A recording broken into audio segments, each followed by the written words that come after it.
Terima kasih masih bersama kami. Pemirsa Komisi Pemilihan Umum Sumatera Selatan resmi menetapkan 75 anggota DPRD Sumsel terpilih hasil pemilu legislatif 9 April lalu. Penetapan ini disampaikan KPU Sumsel melalui rapat pleno penetapan hasil pemilu perolehan kursi parpol dan calon terpilih anggota DPRD Sumsel di Aula KPU Sumsel Jakabaring, Palembang.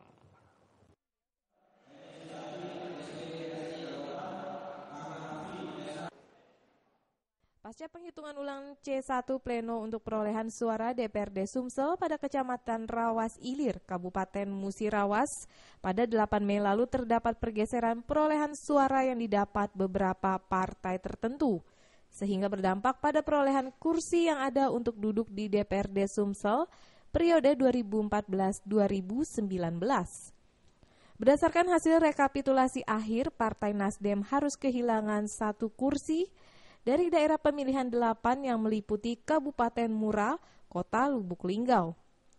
Berdasarkan hasil rekapitulasi akhir, Partai Nasdem harus kehilangan 1 kursi dari daerah pemilihan 8 yang meliputi Kabupaten Mura, Kota Lubuk Linggau.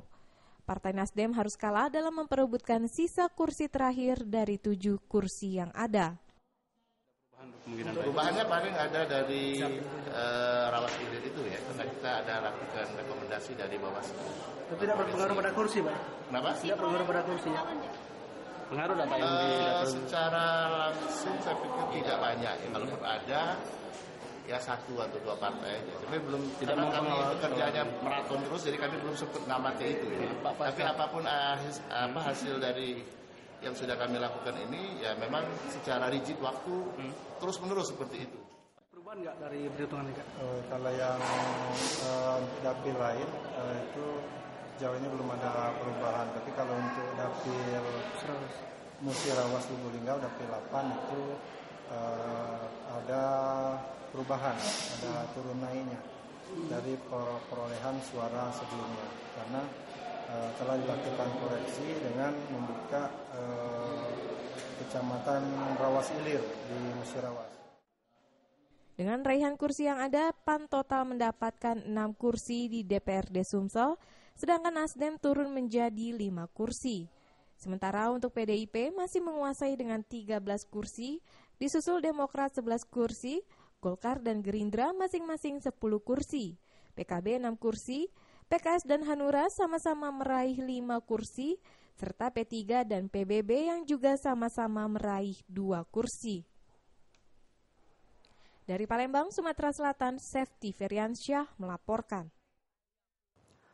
Ketua Majelis Ulama Indonesia MUI Din Syamsuddin merasa kecewa dengan sejumlah partai-partai Islam peserta pemilu 2014 yang tidak mau membentuk koalisi poros tengah jilid kedua.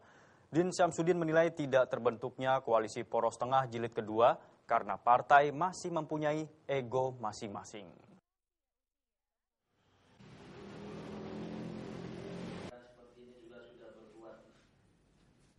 Tidak terbentuknya koalisi poros tengah jilid 2 antara partai-partai Islam peserta pemilu 2014 diakibatkan karena sejumlah partai Islam masih mempunyai ego dan kepentingan politik jelang Pilpres 2014 mendatang.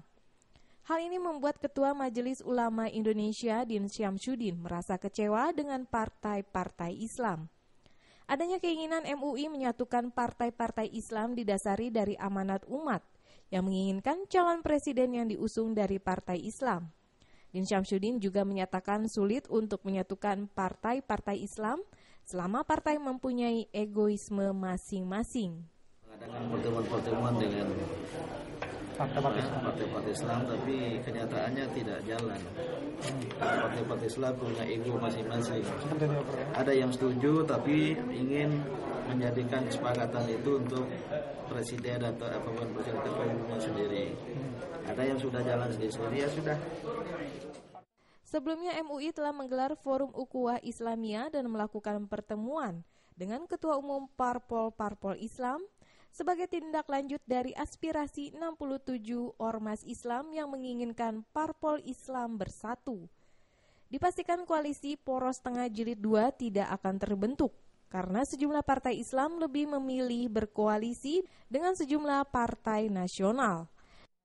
Dari Jakarta, Sumantri melaporkan. Berbagai cara dilakukan pemerintah untuk mengantisipasi masuknya virus Middle East Respiratory Syndrome atau MERS.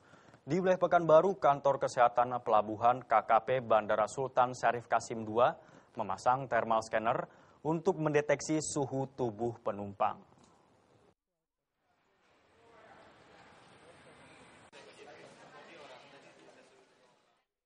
Alat thermal scanner ini dipasang di depan pintu kedatangan penumpang di Bandara Sultan Syarif Kasim II, Pekanbaru Riau. Alat yang dipasang tersebut terdiri dari sebuah perangkat alat CCTV, box atau kotak pendeteksi suhu badan, serta sebuah alarm dan monitor. Alat tersebut berguna untuk mendeteksi suhu badan penumpang yang baru datang. Apabila suhu badan melebihi batas normal atau lebih dari 38 derajat Celcius, maka secara otomatis alarm thermal scanner akan berbunyi. Kami bekerja sama dengan Angkasa Pura II Pekanbaru untuk bagaimana menggunakan dan mengaktifkan alat thermal scanner yang sudah ada di dekat kita ini. Sejauh ini kasus-kasus ada kemarin 3 dirawat di rumah sakit, sudah dikirimkan sampel untuk mendeteksi penyakit itu. Hari ini akan ada satu lagi dikirim ke Jakarta. Jadi kasus yang ada. Selain dilengkapi dengan alat thermal scanner, pihak KKP juga menyiapkan 1 ruangan perawatan untuk penanganan dan pemeriksaan pasien terduga MERS.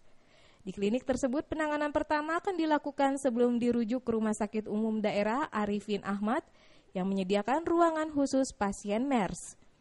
Sebelumnya di Pekanbaru, 3 orang pasien terduga MERS sempat dirawat. Namun akhirnya ketiga pasien tersebut diperbolehkan pulang setelah hasil pemeriksaan sampel lendir dan darah negatif MERS. Dari Pekanbaru Riau, Syafrial melaporkan. Jangan beranjak dulu pemirsa. Di segmen terakhir kami masih memiliki sejumlah informasi. Tetaplah bersama kami.